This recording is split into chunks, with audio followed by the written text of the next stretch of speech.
Hey, fuck you! Fuck me! Nah, fuck you, pal. That's pretty much it. I'm just kidding. What you saw there was a fight. War is so much cooler than that. My name is Booker, and let's talk.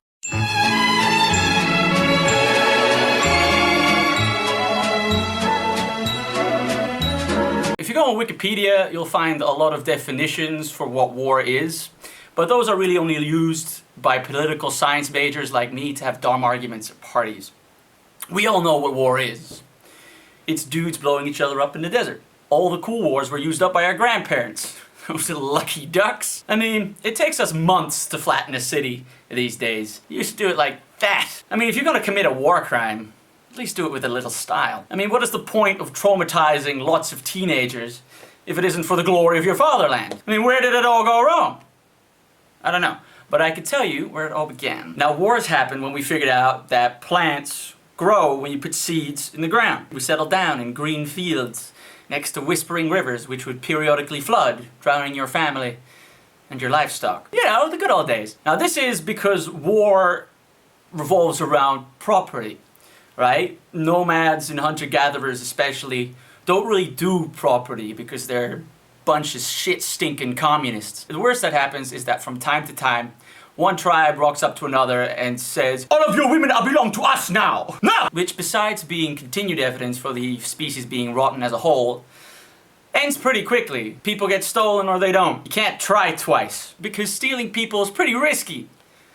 And you know, when it comes down to the choice of losing an arm and just fucking your cousin, there's worse alternatives. However, when you have a society producing a surplus, that's when things get interesting. Because, you know, a surplus of stuff and goods and food and whatever does not only power the wonders of civilization, it's also deliciously easy to steal. Now, you can invest these surpluses into new technology or social cultivation like a dumbass, or you can invest that shit into murder and get some fucking cool shit going on. Now, the most valuable commodity throughout the entirety of history is land, which makes sense because it's like a little slice of planet.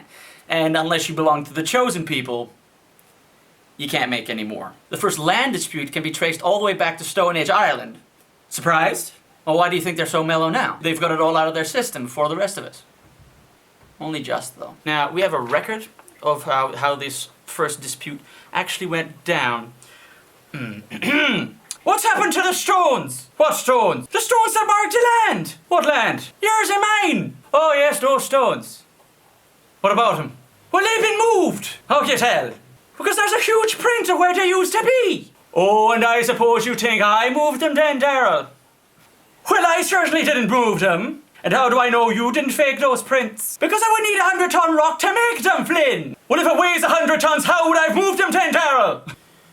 There was a pause when they both came to the same conclusion. I'll fight you for it! They couldn't fight for it right away, though, because it was supper time, and wives had already been invented. Now, they didn't know much, but they knew how to pick their battles. Battles which came the next morning. Each of them had thought to be slick, and had brought some lads in to help.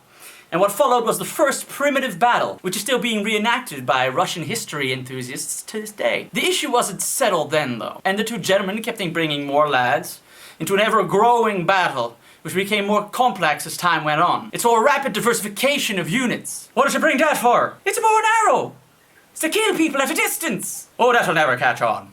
Did you bring horses? Yes. Oh, good man yourself. New units required more in-depth tactics. Close together now, lads. That's the ticket. Come out here and fight me, you coward! Now, the cutting edge of warfare broke away from Ireland when the Egyptians figured out that you could pay soldiers in gold and not potatoes. They started to do a weird thing with chariots and everybody copied it, or the other way around. It doesn't really matter because it all collapsed again anyway. And all the things that happened after that are many, and are all stories for another time. Many bizarre things have happened in the history of warfare, but it all began with a couple of dudes on a rainy island fighting over stones and mud. Thank you, ladies and gents. I will not be taking any questions. Hey there! Thanks for watching. I got to the end of my little editing thing there, and I figured out that I didn't film an outro, so that's what this is. Thanks for watching. Tell me what you'd like to see next, and like and subscribe, please. I want to grow this channel, mate. Later.